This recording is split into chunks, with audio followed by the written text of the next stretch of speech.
Thank you for tuning in to the Postmodern Realities podcast from the Christian Research Institute and the Christian Research Journal. I'm Melanie Cogdill, managing editor of the Christian Research Journal. It's April 2020, and you're listening to episode 172, which is a conversation about COVID-19, shelter-in-place directives, pro-life principles, and the economy. On this episode, I'm joined by Scott Klusendorf, who is a longtime writer for the Christian Research Journal. Scott is president of the Life Training Institute and the author of The Case for Life, Equipping Christians to Engage the Culture. Scott has taught pro-life apologetics at the graduate level at Biola University and at Trinity Law School. Now, I want to tell you a little bit about his article, which is a Viewpoint feature. Viewpoint articles address relevant contemporary issues in discernment apologetics and cultural apologetics from a particular perspective that's usually not shared by all Christians. And the intended result, we hope, is that Christian thinking on this particular issue will be stimulated and enhanced whether or not readers end up agreeing with the author.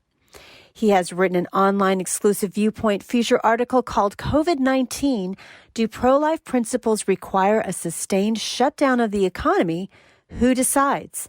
You can read Scott's article for free on our website, equip.org. Scott, it's good to have you on. Melanie, great to be with you. Well, this is quite a hot topic, as I just mentioned right now, not just in the Christian community, but just as a society and maybe even just worldwide, people trying to understand what does it mean to care about the lives of people who have been impacted by this physically and wanting to help those people with respirators and all those kinds of issues that have been talked about in the news. But first of all, I want to just kind of lay this out because I know we're going to just talk about things so that people understand what we're talking about. I know a lot of people who are probably apologists have looked a lot of these terms up, but I just want to remind people that we're going to talk about the coronavirus, but also COVID-19, and COVID-19 specifically is the disease that's caused by SARS-CoV-2, which is the name of this particular coronavirus, there's a whole class of coronaviruses, and there are different flus that fall under this, but this is a much more serious one. And I think when we're talking about pandemic, coronavirus, people are using these terms interchangeably. So we definitely want to make that clear to people that when we say COVID-19, we're talking specifically about the disease that's caused by SARS-CoV-2. So in light of that, why is getting a handle on the science of COVID-19 really tricky for us as lay people? So remind us of the timeline about how our understanding has evolved and changed since January when we first started hearing about this outbreak in China and Wuhan. Well, you're exactly right. Getting a handle on the science can be tricky. We've had projections, Melanie, that unless we instill very strict social distancing and an indefinite shutdown of the economy, we're going to see millions of deaths. But there have been other equally credible studies, for example, one out of Stanford University, saying that those disease models are dramatically overstated, not a little, but by orders of magnitude. So there's that. Then there's the whole timeline, as you mentioned. On January 21st, Dr. Anthony Fauci, who of course is heading our nation's response to this virus, said that it was no concern at all, that there was no major threat, and Americans should not worry about it at all. As late as February 17th, when coronavirus cases were popping up everywhere, he said the danger was minuscule and that the annual flu was a greater threat than anything the coronavirus would throw at us. Of course, we all know by early March, the whole thing was anything but minuscule. We had the nation shutting down. We had the economy shutting down. And we had people saying this thing could explode way out of our control. And by March 29th, Dr. Fauci was saying we're going to have 100,000 to 200,000 deaths. Then in April, that got revised down again, and now we're being told somewhere in the neighborhood of maybe 60,000.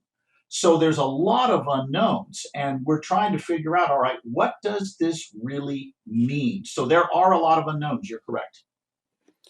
Well, I would say that, in the particular article that you wrote for us, you talk about how COVID-19 is provoking controversy within the pro-life community. Yeah.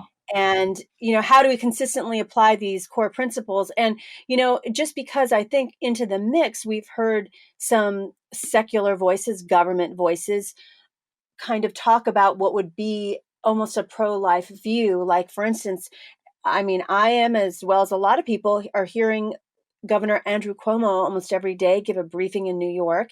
And the thing about his approach is it's very clear, it's very for the lay person. And he's, of course, also pro choice in terms of affirming the right for a woman to have an abortion. But at the same time, now in this crisis, he's saying things like, human life is not expendable. You can't put a price on human life. Why stop the economy for 1% to 2%? Because we're not willing to sacrifice that 1% to 2%. That's not what we believe as a nation, and we're going to fight to save every life that we can. So, with those kinds of things coming out from like a government official, for sure there has been controversy in the pro-life community. So kind of lay out, what are the questions that we're really debating? Because you hear that, and as a pro-life person, I'd say I agree with that. I think every life is precious. I think that we should care about all the people that are impacted by this, that need to have respirators and so forth. Well, there's really two questions that are being debated. And by the way, Melanie, these aren't just being debated in the culture at large, they're being debated among members of the pro life community. And here are the two biggies, the two specific ones on the table right now. Number one, do doctors have a corner on how we ought to structure society in light of a pandemic? Or do we need voices beyond the hard sciences? Do we need people like historians and economists and philosophers and theologians and law enforcement experts weighing in on what we ought to do to structure society in light of COVID 19? Or are doctors enough?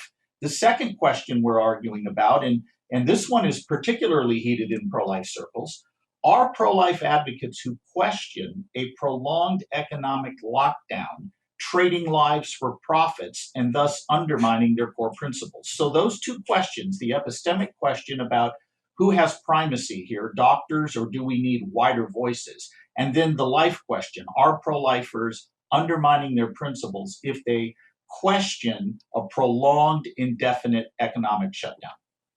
So, just to restate, what I think I hear you saying is that there's two things that we're primarily debating in the pro life community. One is, what do pro life principles Mm-hmm. look like in relation to this COVID-19 pandemic?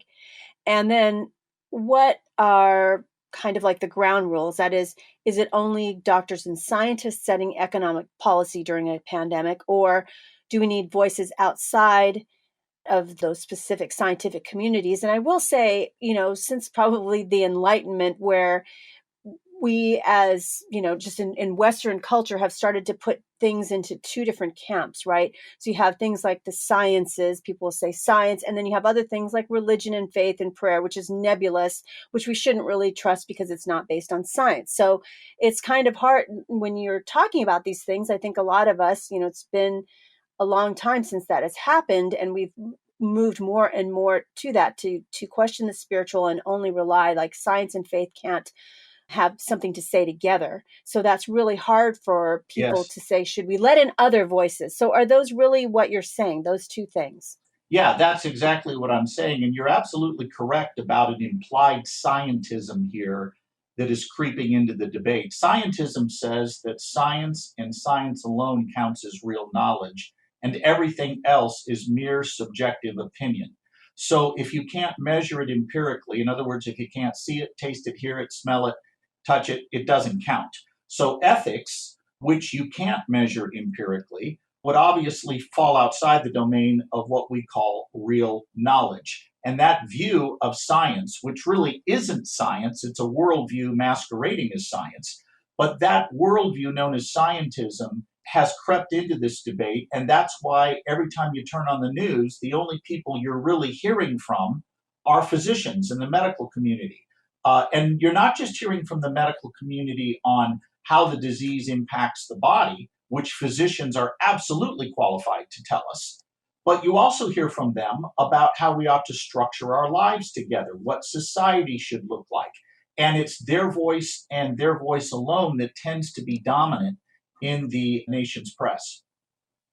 So In your article, you mentioned that the goalposts were moved, and this is muddying the waters in this conversation. And so, what do you mean by that exactly? Well, if you go back a month ago, you will see that the goalposts were, so to speak, we've got to slow the curve of this disease. We've got to flatten it more accurately.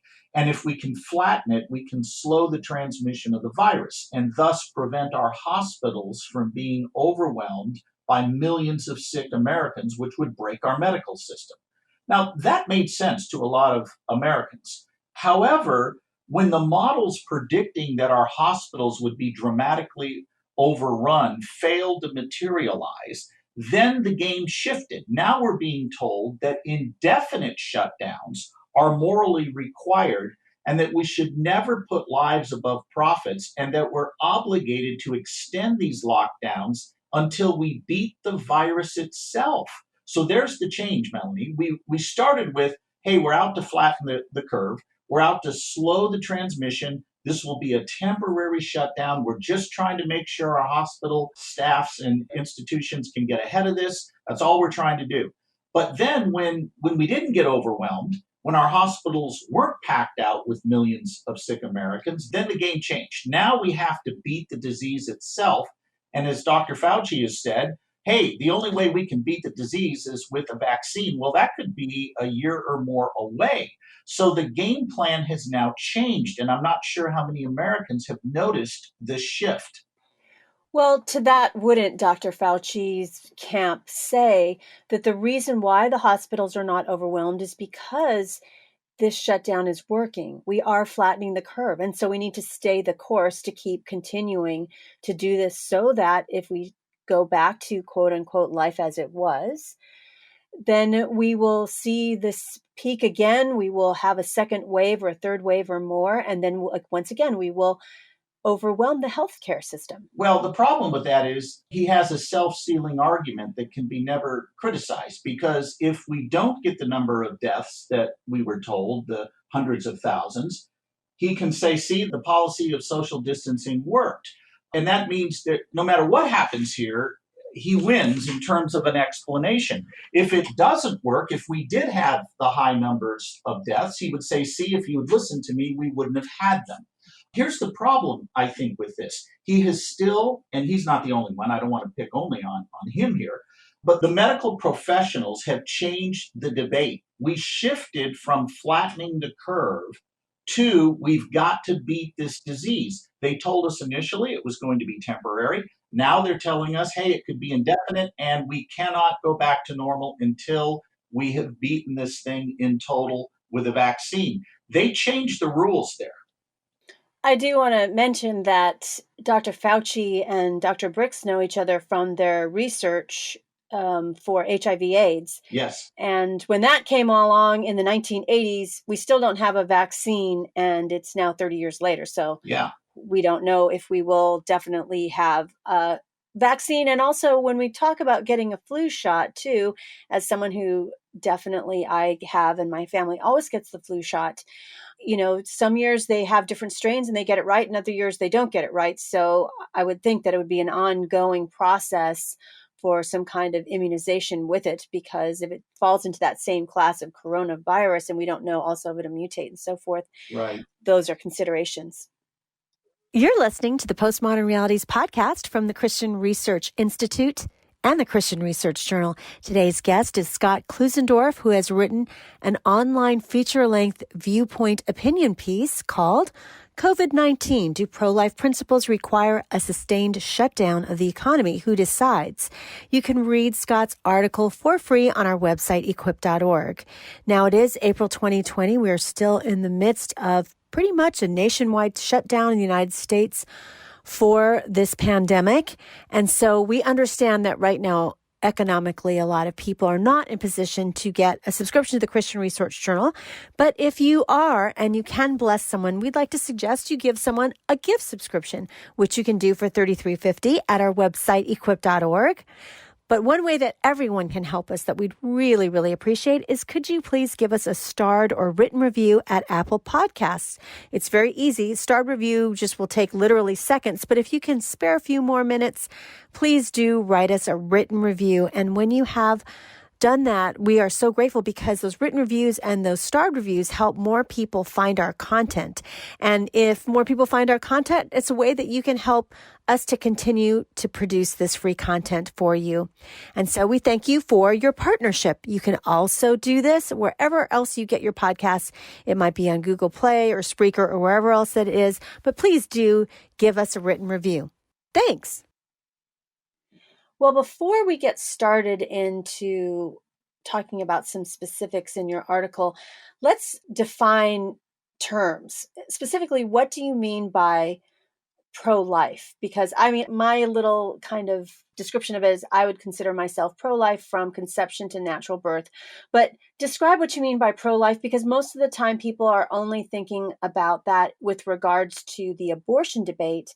And some other pro-life apologists would say, well, here again, it's the people who are in that community that only apply it to abortion, not to lives outside the womb, that are arguing for the fact that we should open up the economy, and they're not valuing the lives of all those who are dying from this and are impacted.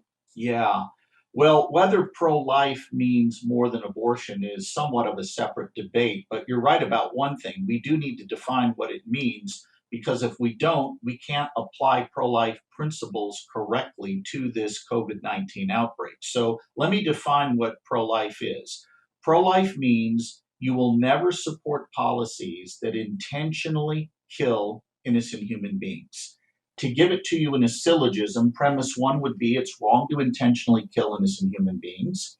Abortion, doctor assisted suicide, fetal tissue research, embryonic stem cell research, all intentionally kill innocent human beings. Therefore, those things would be wrong.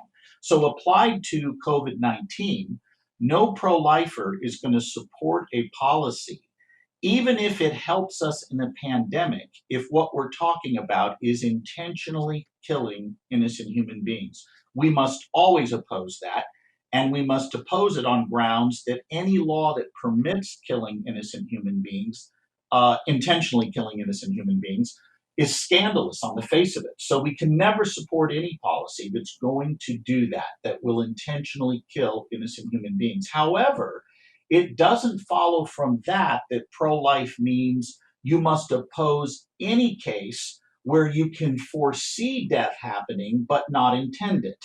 And so we've got to be careful that we define what we mean by pro-life carefully. For example, I can foresee that driving to work could put some lives at risk.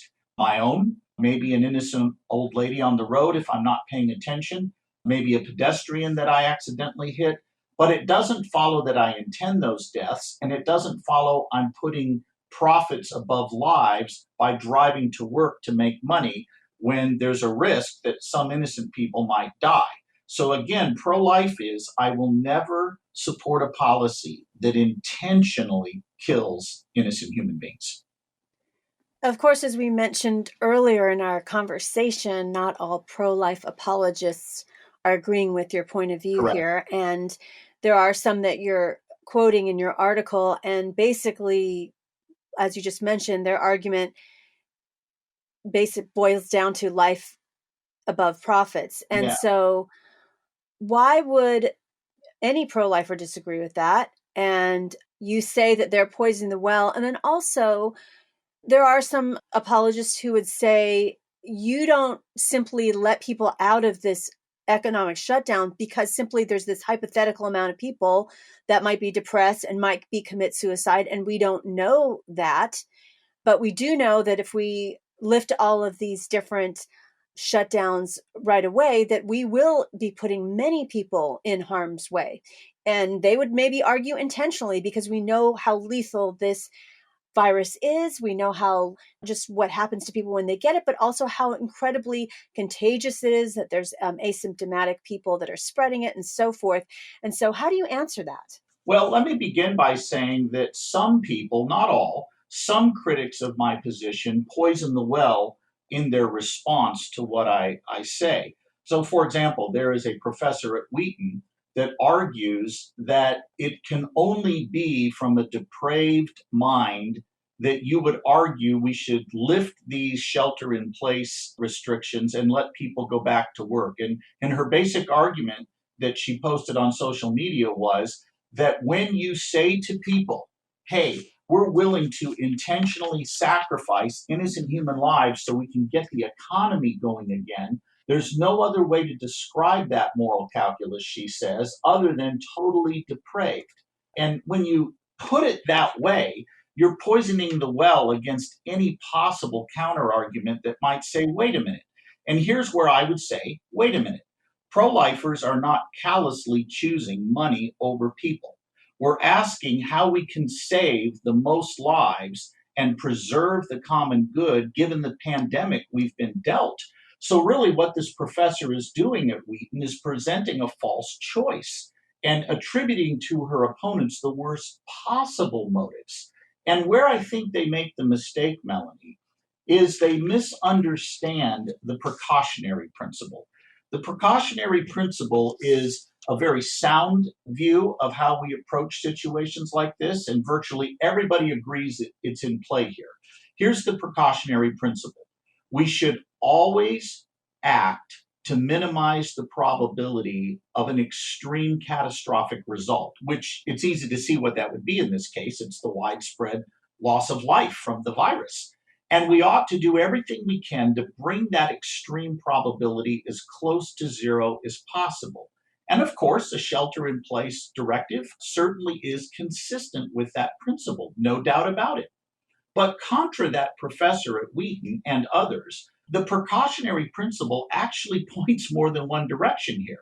Shutting down an entire nation for a prolonged period of time and wiping out its economy has catastrophic impact on the common good and results in deaths from other things, which we'll get to, I'm sure, in a moment. So when we talk about this, it's not a simple choice, lives versus profits. There's more to it than that.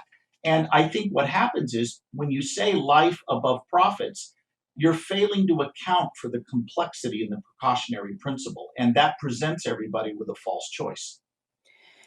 You've also said, in light of that, that lives over profits results in an absurdity. How Yeah. would you say that? Because, I mean, again, I think people would say what we're trying to do is we're not, you're trying to say, well, what's good for, it's very Darwinian. What's good for the majority of the people, and we're going to lose some people in the process. So that's what the way it is. Well, if lives over profits is the rule, then we've got some real problems. And it doesn't work in the real world. I mean, like I said earlier, should we ban driving to work because we value life over profits? 38,000 Americans die every year in car wrecks. Staying home is always safer than venturing out to provide a living for my family. But I think the biggest absurdity here is this: if life over profits is the governing principle here, then we can never end these economic shutdowns, because no matter where we ease economic restrictions, we will at that exact point unintentionally put certain vulnerable people at risk. What I'm arguing is the long term alternative is far, far worse. And where I think the professor at Wheaton gets it wrong, no pro lifer I know that's concerned about the economy wants us to intentionally harm innocent human beings. We would never go for that, as I mentioned earlier. Rather, what we're saying is we can envision situations, and we think the current situation we're in fits this, where we can foresee the death of innocent human beings, but we do not intend it. In other words, in life, there will always be dangers. Walking outside of my house is a danger. There will always be dangers, but we accept reasonable trade offs for the overall good. That's not sacrificing lives for profits. That's saying it's better for the common good of humanity, to help humanity flourish, that we not eliminate every possibility where someone might unintentionally die. But I think some people would argue that it's not the same thing as, of course, there's risks, and that's why people are actuaries and get degrees in math, because they want to help insurance companies figure out, well, what is the probability of hurricanes or car accidents or so forth? But at the same time, I mean, the probability if you're near someone sick who is shedding the virus, who's asymptomatic, it's much more possible that you will contract this disease. Now, we don't know if you're going to contract it, that if you get COVID-19, are you going to be in the group that dies from this? Are you going to be in the group that becomes another asymptomatic carrier? We don't know. But I think some would say, how can you use those as examples? Because they're not the same quote unquote danger level, I Well, guess. yeah, I actually think that we got to go back to what my thesis was at the beginning, what we began with. Given the unknowns of the disease, it is not inconsistent with pro life principles to say we ought to look at restarting the economy. So far, I think everyone will agree that this virus has underperformed in light of the most extreme estimates we were giving. We're coming nowhere near that. And we don't have any evidence at the moment that we're going to see a worldwide breakout with catastrophic numbers. That doesn't mean those people who die from this didn't die terrible deaths. It doesn't mean there is no risk, but we are all forced to make prudential calculations on this. And my modest thesis is you're not violating your pro life principles if you land on the side of, hey, we ought to jumpstart this economy again because we're going to lose more lives in the process than if we don't. That debate over which is more deadly, this virus or leaving the economy shut down, that debate is one of prudence, not a sacrifice of moral principle. I want to go back to something we started talking about at the beginning of our conversation. The first part of your article addresses the authority question. We talked about Yeah, this, like who should be setting economic policy? Doctors and scientists who understand the nature of the disease and its effects?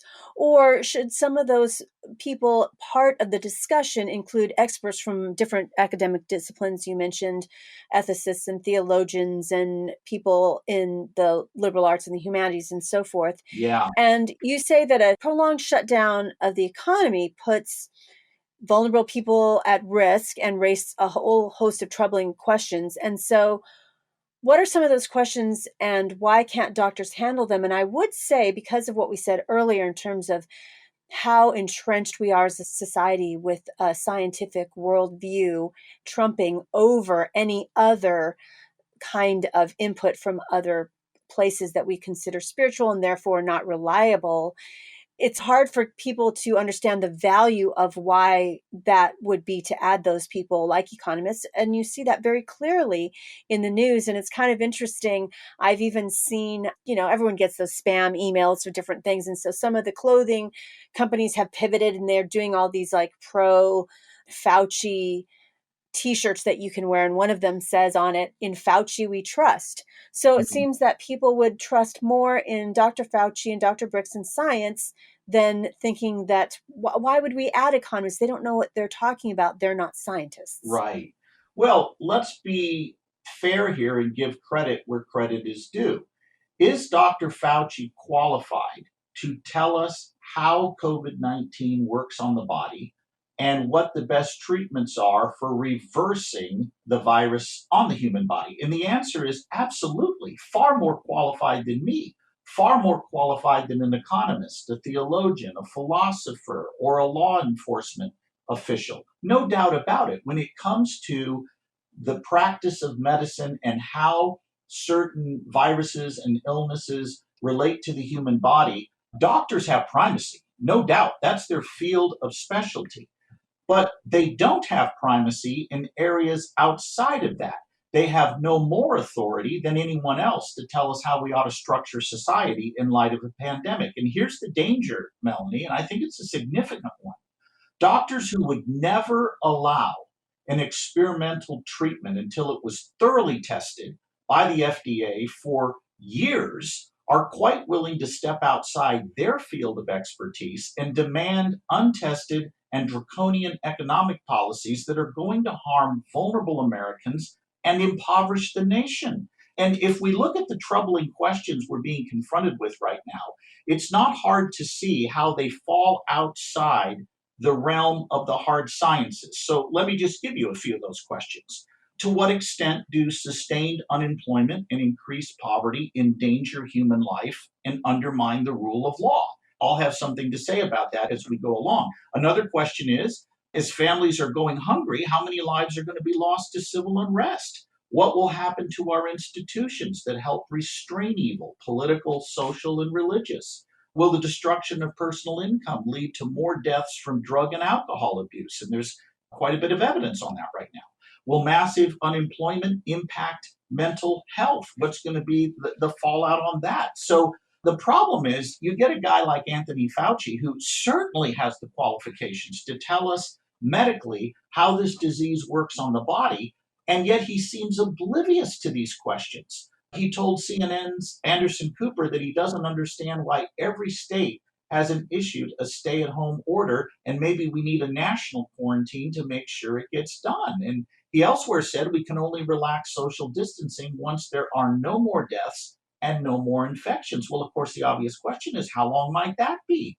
And what's going to be the cost to society? That is, those questions that we just went over are outside the hard scientists. Now, science plays a role in giving us the facts we need to draw societal conclusions, but they are not the lone voice. And those who think that science is the lone voice here are really espousing a worldview known as scientism more than they are biblical Christianity. At the same time, I think there are people that would say that when some of those states have not followed the social distancing requirements or shelter in place, they've seen consequences because they didn't do it. So, for instance, there are a few smaller towns in certain states that have giant food processing plants, and at those plants that employ 3,000 people that keep going because they're considered essential or whatnot, almost 300 people have been exposed to the coronavirus and have caught COVID-19, and now they're all ill and they have to shut down the whole entire plant, which could impact the food chain supply and distribution for the country. Sure. So at the same time, they would say, well, yeah, people have not shut down those states or done those shelters in places where they can, and they've had the consequences for not doing so. Well, the problem is that the science of that is still a bit fuzzy because we've got the example of cruise ships where people were quarantined together and stuck together for a long period of time. And a few people got the virus, but the vast majority did not. So it's again, we've got a lot of unknowns here. Now, I'm with you. Morally speaking, walking around and intentionally exposing people to an illness is a moral wrong. We're not divided on that principle, but I am saying the science isn't as known as we would like it to be at this point. Well, we've been talking a bit about Dr. Anthony Fauci because he certainly has been a big face of this, encouraging these economic shutdowns as a scientist. He's been very visible on news programs, and one of those was the Today Show. He was arguing for an indefinite economic shutdown to really stop this virus. And he said this, quote, "I know it's difficult, but we're having a lot of suffering, a lot of death. This is inconvenient from an economic standpoint and from a personal standpoint, but we just have to do it."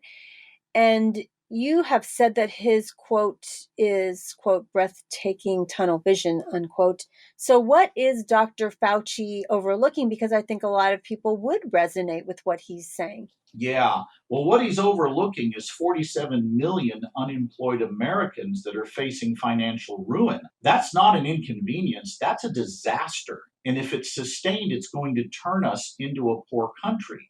Poor countries have poor health, more people die of preventable diseases. In fact, in the largest study of its kind tracing the relationship between mortality and life longevity, what they found was this was a Yale study. They found a direct correlation between unemployment and mortality. And here's the bottom line of that study. The bottom line of that study is that high unemployment increases mortality and low unemployment decreases it. Economic growth, quoting right here from the study, economic growth is the single most important factor relating to length of life, said the principal investigator, Harvey Brenner.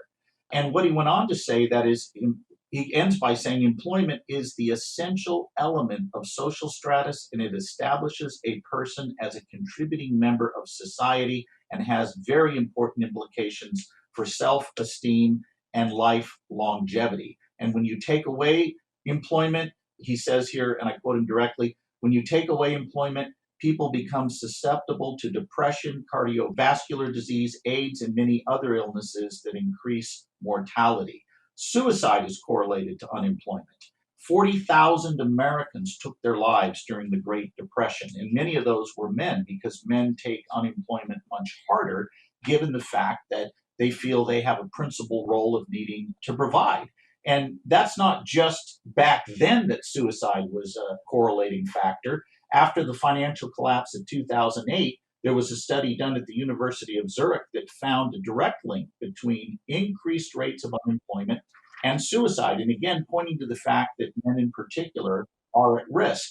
If you look at the state of Indiana, as soon as their governor there, Governor Holcomb, introduced the social distancing guidelines and had the shelter in place order put into law, the hotlines in the state, the mental health hotlines, noticed a dramatic spike in action. In fact, their addiction hotlines went from 20 calls a week to getting over 20 calls a day. Gambling hotlines, same thing. They went from 30 a month to over 220 in a week. These are stressful times for people. In fact, stressful may not be the half of it when we think about addictions in particular. When you ban recovery groups due to social distancing guidelines, people who are recovering from drug and alcohol abuse cannot get what they most need, which is connection as an escape from isolation. Isolation is a huge trigger for relapse into addictive behavior. And yet, right now, we're forcing millions of addicts into that isolation way of living that, as one national expert put it, Dr. Tim K. Brennan, he said that right now we are facing a national relapse trigger as millions of Americans struggle to stay sober on their own. And then there's also this, Melanie, ironically, the very directives that were designed to save our medical professions, meaning shutdowns that said, hey, listen, we've got to make sure we have enough hospital beds. We've got to shut the economy down to make sure our hospitals aren't overrun. Those economic shutdowns are now putting hospitals out of business. In fact, one nonprofit research firm said that 43,000 healthcare workers have been laid off since this thing broke out.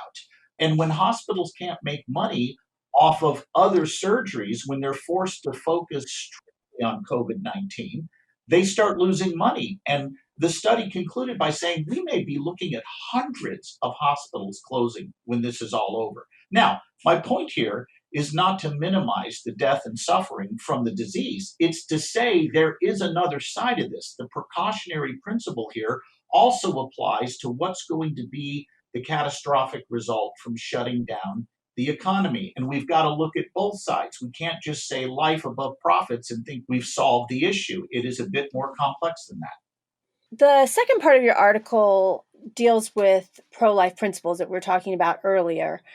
So are some pro-lifers trading lives for profits when they support opening the economy? That's a thing that we discussed. And, others would say that when you do that, you're going to put vulnerable human beings at risk, people that have a higher percentage with underlying conditions that might get it, and also people who are, like you were saying, more in marginalized areas or maybe the homeless or something like that.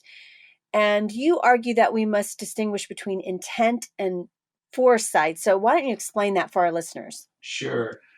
When we say that pro-life means we must never intentionally kill an innocent human being, it means that pro-lifers must be committed to a core principle. And that core principle is that human life has intrinsic value. And because it has intrinsic value, we must not ever intentionally kill innocent human beings. That principle is non-negotiable, even when it might profit us in the middle of a pandemic. In fact, I can give you an exact example of this. A few weeks ago, the Democrats began making a proposal that we lift funding restrictions on fetal tissue research on grounds that it would help cure COVID-19.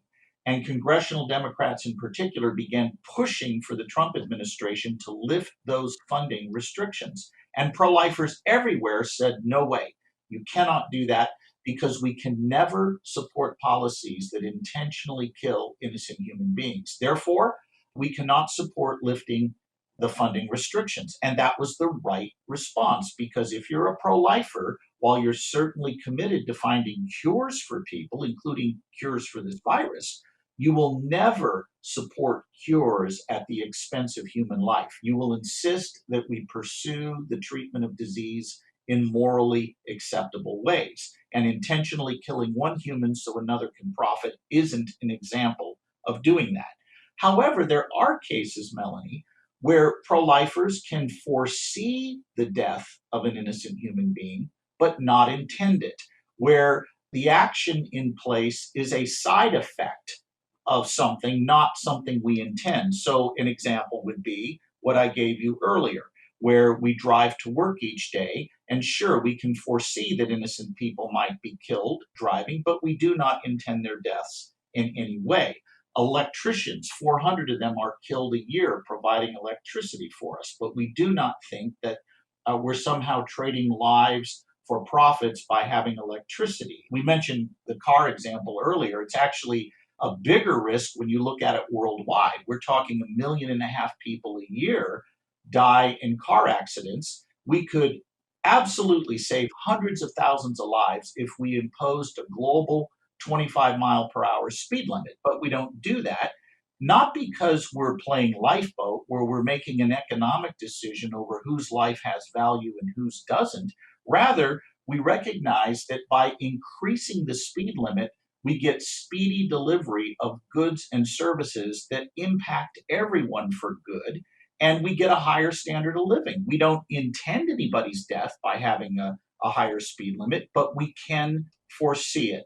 And those trade offs are something we accept all the time. So you're saying that pro life means it will never sanction the intentional killing of innocent human beings.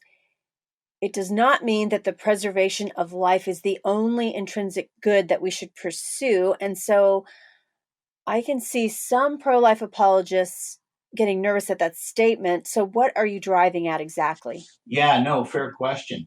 While we will never intentionally kill an innocent human being, when we say that there are other intrinsic goods we ought to pursue, we're not sacrificing our core principle. And let me give an example of this. Is it an intrinsic good to feed my family? Yes. Is it an intrinsic good to educate my children? Yes. There's just two examples right there. So if we look at the totality of life, and we say the only thing we should pursue is the preservation of life, the longevity of life, well, our decision making would get a whole lot simpler. All we have to do then is opt for that which increases life expectancy, and we can basically ignore all other considerations. That would make life a whole lot easier. But again, pro life doesn't mean that.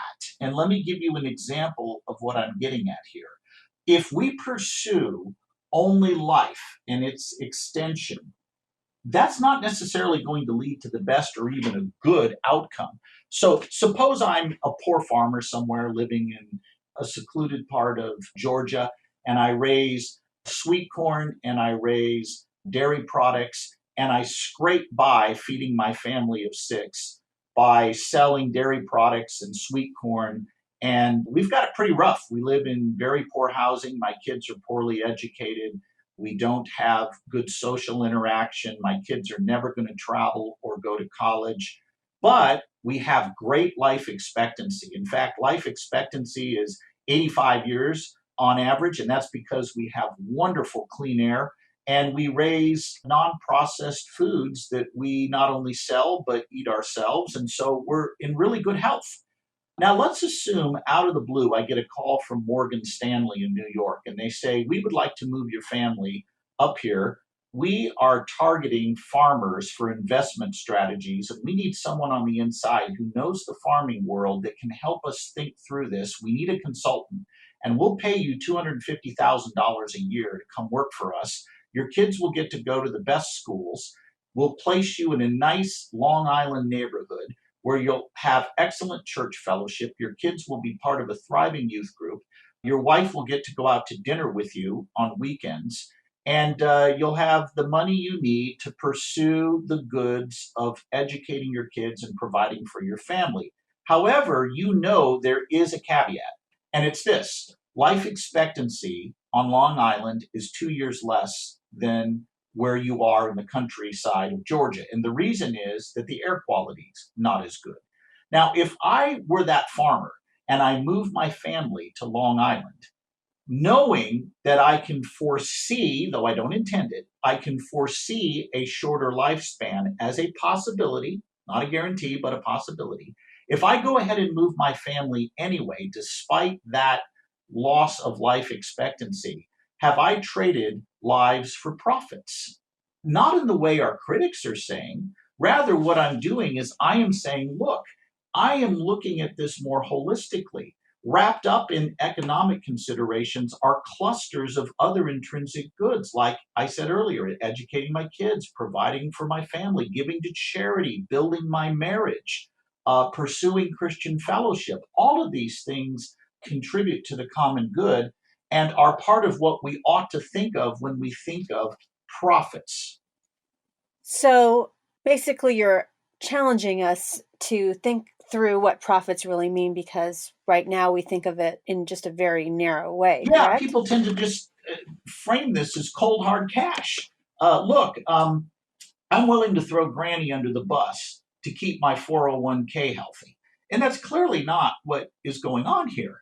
What we're saying is there are trade offs where we don't intend innocent human lives to perish, but we can foresee it happening.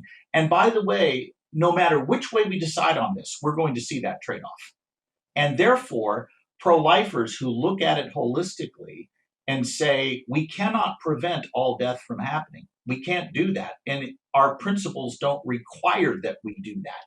Rather, we look at it and say, we will never intentionally kill innocent human beings. We will support no policies that advocate for that.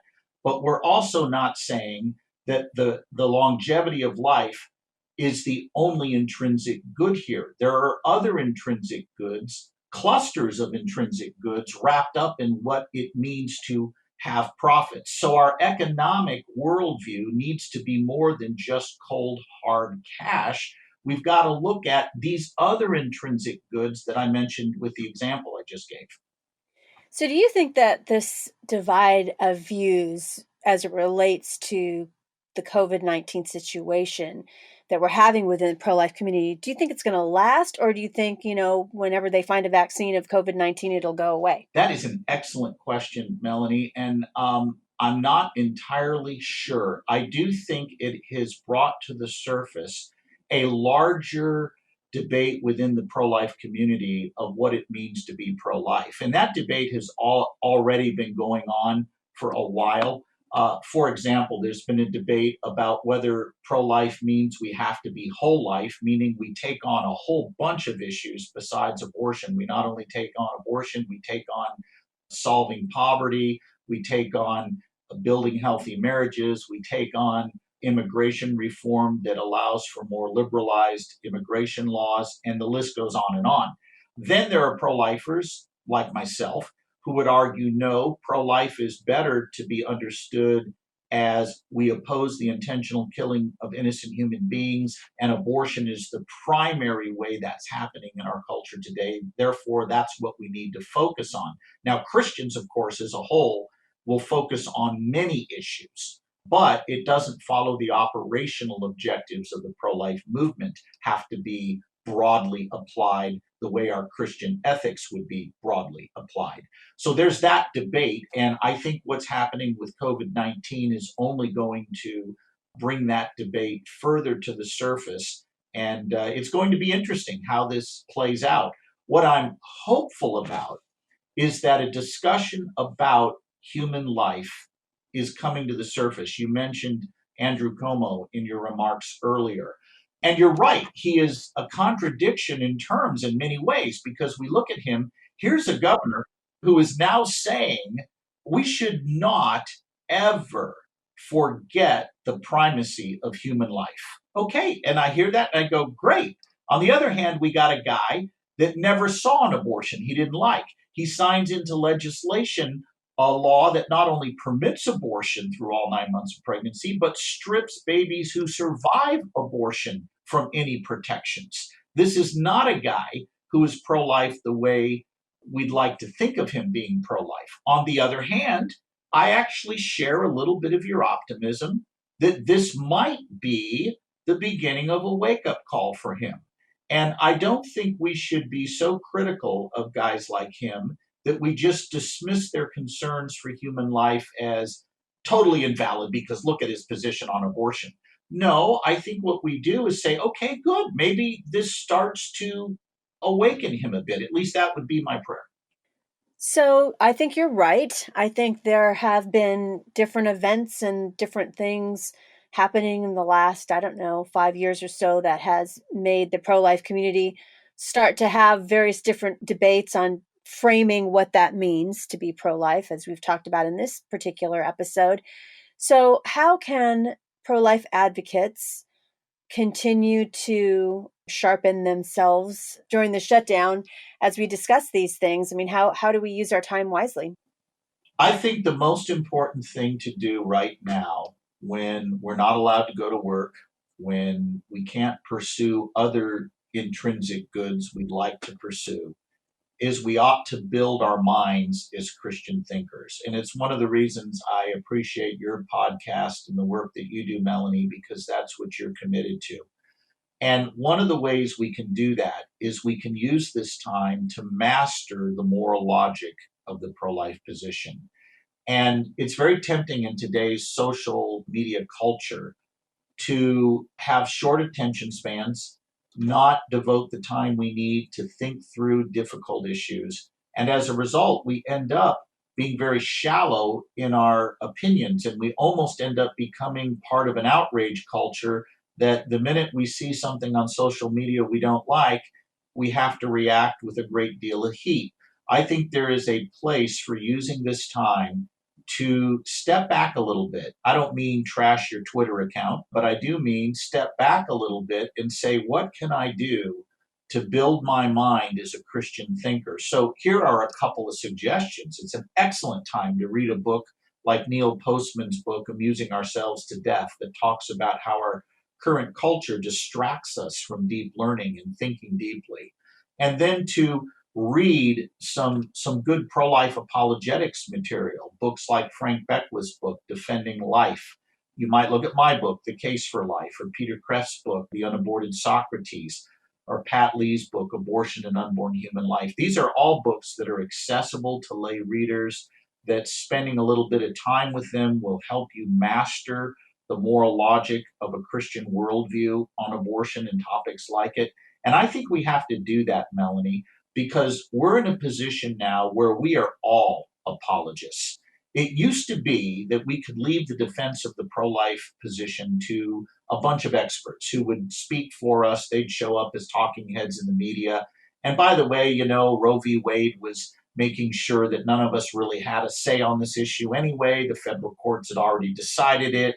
Our individual states didn't have a lot of voice on this. Well, that's now changing because now what's happening is the courts are signaling, we don't know to what extent they'll actually do this, but they're signaling that they're going to return a measure of the decision making on abortion to individual states. That means all of us need to be equipped to step up and make the case to our friends, our neighbors, our family members as to why we're pro life. And it's not hard to do. You simply argue that it's wrong to intentionally kill innocent human beings. Abortion does that, therefore it's wrong.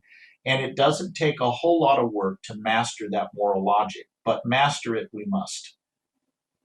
Well, finally, I want to end with some fun rapid fire questions for Scott that I've been asking our authors during the pandemic right now. And the first one is, with the shelter in place, are you eating healthy food or comfort food? Great question. Actually, surprisingly more healthy. I'm shocked at myself. I think you're the first person who has said more healthy. And the second question, of course, as we know, just because of all this happening, there's a lot of shortages of various things. One of those is toilet paper. Mainly, the shortage I found out from reading an article is not so much that people are hoarding, which some people are, but the fact that there's two different kinds of manufacturing of toilet paper. One less nice toilet paper that goes to, businesses and restaurants and so Sure. forth, and then stuff for residents. So there's not enough residential toilet paper factories making it. So I guess the question for everyone wants to know is, at your house, do you guys hang toilet paper over or under? Definitely over.